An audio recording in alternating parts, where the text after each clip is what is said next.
अरावली को बचाना है क्योंकि अरावली वो पर्वत श्रृंखला है जो दिल्ली से लेकर गुजरात तक फैली है और यही आज खबरों में आगे का एजेंडा है।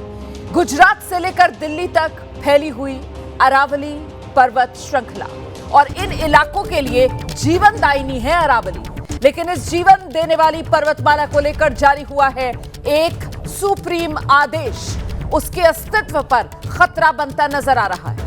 दरअसल सुप्रीम कोर्ट ने अरावली को लेकर नई परिभाषा तय कर दी और केवल उन्हीं पहाड़ों को अरावली पर्वत श्रृंखला का हिस्सा मानने का आदेश दिया जो जमीन से 100 मीटर या अधिक ऊंचे हों। इसके बाद लोगों को लग रहा है कि उन्हें सुरक्षा देने वाली दीवार टूट सकती है। ऐसे में अरावली बचाने की मुहिम तेज हो गई है। इसमें सियासत का भी साथ आंदोलनकारियों को मिल रहा है। हालांकि सरकार का अपना दावा है। इस फैसले के बाद 90% से ज्यादा अरावली सुरक्षित हो गई है और आज एक बार फिर सरकार ये जवाब दे रही है।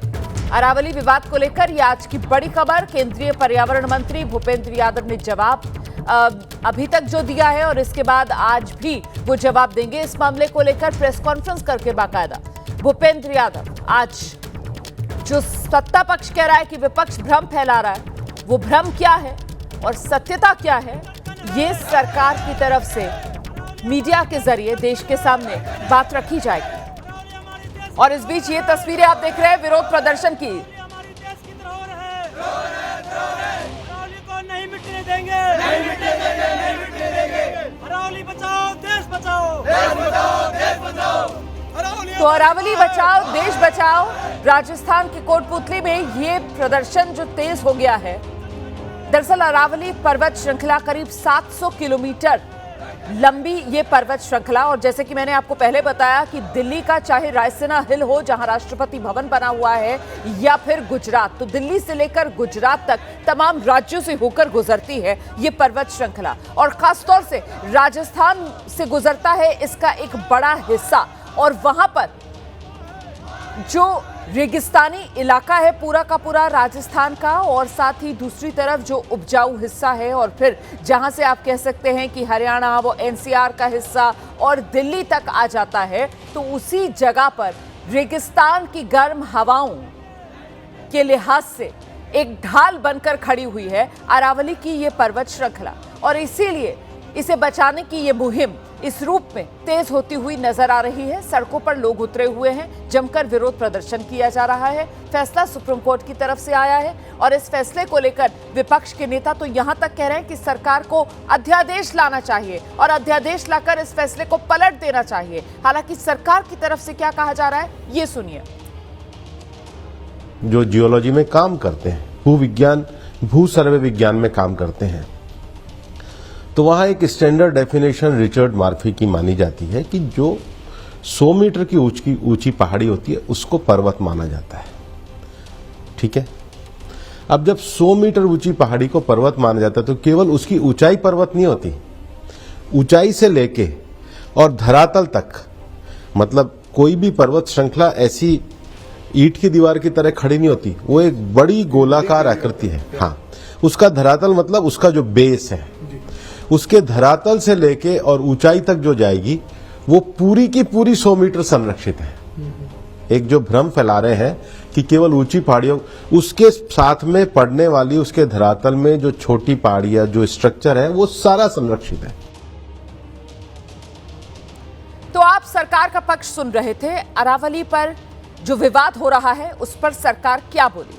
विपक्ष अरावली पर भ्रम फैला रहा है। एक तो सरकार की तरफ से यह कहा जा रहा है, साथ ही 1.44 लाख वर्ग किलोमीटर क्षेत्र में से सिर्फ 0.19% हिस्से में ही खनन की मंजूरी है, ये सरकार बता रही है।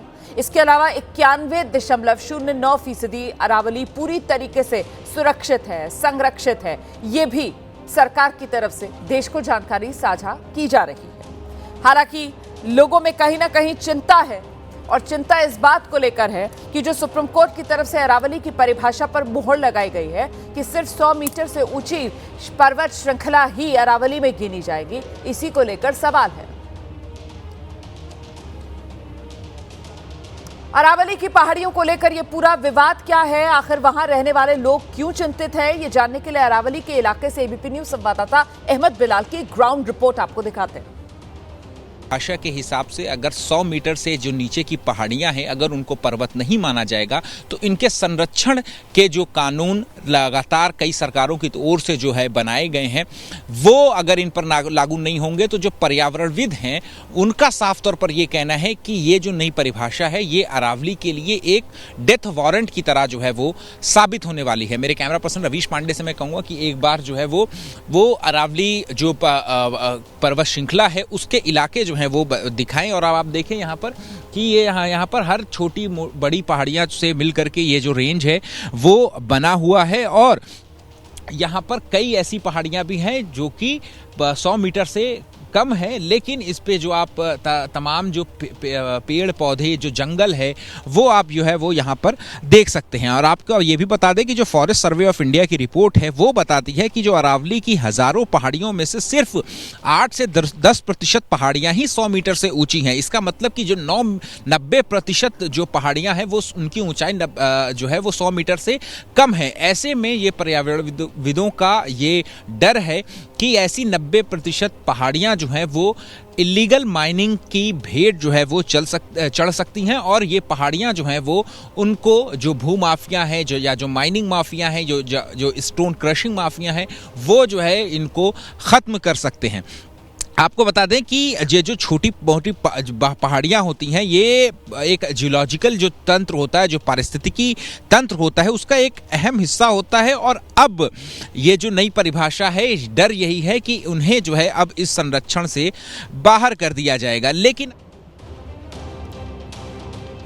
अब जो लोग अरावली के आसपास रहते हैं वो सुप्रीम कोर्ट के फैसले से चिंतित हो गए हैं। उनका साफ तौर पर कहना है अगर अरावली नहीं बचेगी तो फिर हमारी जिंदगी पर तो संकट आ जाएगा। आपको सुना देते हैं अरावली खत्म होने की खबर को लेकर वहां रहने वाले लोग क्या कह रहे हैं। जनमानस आमजन की भावनाओं को कतई ध्यान में नहीं रखा गया है। आमजन को तो छोड़ो, जो ये 2 अरब साल पुरानी हमारी अरावली है इसका भी वजूद बिल्कुल खत्म कर दिया गया है इस फैसले के हिसाब से। मेरे ज्ञान के अनुसार लगभग 750 किलोमीटर दिल्ली से अगर हम देखें और गुजरात तक जो अरावली है ना लगभग 750 किलोमीटर लंबी अरावली है। और दिल्ली से हम लोग चल देते हैं कैसे भी शुरू करें और राजस्थान मिड हम पार कर जाएंगे, आपको 100 मीटर का एक छोटा सा पैच 100 मीटर का सिर्फ 100 मीटर का टुकड़ा नहीं मिलेगा जिसकी हाइट 100 मीटर होगी। तो आप खुद लगा लीजिए कि यहाँ से लगभग राजस्थान पार करते करते तक अगर 100 मीटर का हिस्सा नहीं है तो सुप्रीम कोर्ट के हिसाब से अरावली तो बिल्कुल ख़त्म हो गई। इससे हमारा जनजीवन जुड़ा हुआ है सब, इसको ख़त्म होने के बाद तो सब अस्त व्यस्त हो जाएगा। सबसे पहला जो हमारे यहाँ वाटर के लिए बहुत ज़रूरी है, पानी का जितना भी स्रोत है हमारी पहाड़ी से है सब। इसको ख़त्म होने के बाद पानी की सबसे पहले यहाँ कमी आएगी और पॉल्यूशन का यहाँ बिल्कुल इतना बुरा हाल हो जाएगा। आज आप देख रहे हो